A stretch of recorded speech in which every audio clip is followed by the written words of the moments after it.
person who's amazing in real life is Andy No, who's a US journalist and author of Unmasked: Inside Antifa's Radical Plan to Destroy Democracy. An incredible man indeed. And Andy, we've got you on the programme because I want to cast some light on a story that the minute you see the headline of this story, you go down the wormhole. You need to be asking questions about it, because the headline is, and Trump used it in the debate, that Haitian migrants in Springfield, Ohio, have been snatching up ducks and swans from the local pond in the park and snatching up people's pets and eating them. Is this true, or has Trump just got a bit bonkers? So the claim has gone viral about in the last week and a half, and it has spawned tons of memes online, particularly for the online right, those who are supportive of Trump. And it comes from a resurfaced police body camera video from incident a month prior, not from Springfield, Ohio. Now, Springfield, Ohio is a town in Ohio with only 60,000 people that's received significant media coverage because some estimated 15,000 migrants, mostly Haitians, have settled there in the last few years under a Biden-Harris program. And now many rumors and issues about that huge number of resettlement have come out. One of them is that there are pets going missing and ducks and geese being eaten from the parks. So in regards in particular to the cat meme and claims, that comes from an arrest that happened in a different town in Ohio, Canton, Ohio, which is some 170 miles away, very far away. There's an incident of an American woman, not a Haitian migrant, who's accused of killing and eating a neighbor's cat. It's a horrific story, and it was caught on body camera footage of police responding. That footage has been reappropriated, shared without context, and with false claims that it took place in Springfield. So that's part of the claims.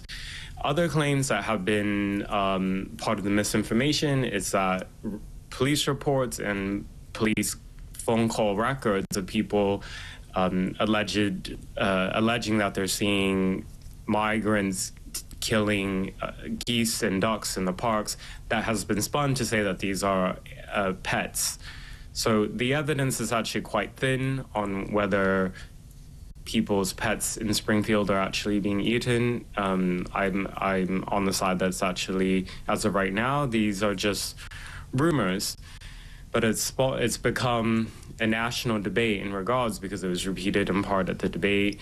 I think this is it's almost a red herring from some of the issues that are happening in the small town of Springfield. As I said, it's a town of 60,000 people who have taken in 15,000 migrants. Most of the migrants are from Haiti, and under the Biden and Harris administration, there is an immigration parole program where Haitians can apply to legally work and get financial assistance, housing, etc. And it's created a certain sense of resentment from this working class town of people there who are citizens, American citizens living there, who don't have access to the same type of resources.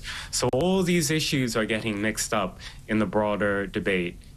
Yeah, I mean, it's quite a clever trick, really, to sort of, if you're wanting to sort of make this a pro-Republican argument, bringing cats into the conversation, because, as you know, the internet teaches us as soon as a cat is in a meme, that thing flies off the shelf. But the problem with this is it really does muddy the water. You talked there about 15,000 migrants from Haiti coming into Springfield, Ohio, with only a population of 60,000. That is an enormous impact on a small town, and you talk about there being issues there. Tell us more about those issues, because the problem when things become cat memes and fake news about migrants eating cats is we stop having the sensible conversation that frankly probably needs to be had.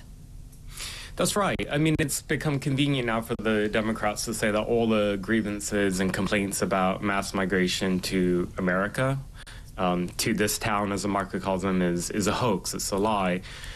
The residents are one of the big grievances is around employment, because the Haitian migrants who have come in, and Haiti is one of 4 Central and South American countries and North American countries that qualify for this resettlement programs where the migrants can actually work legally. So they are able to apply for jobs, and there are residents there who complain that they've lost their work because the migrants are willing to take lower salaries.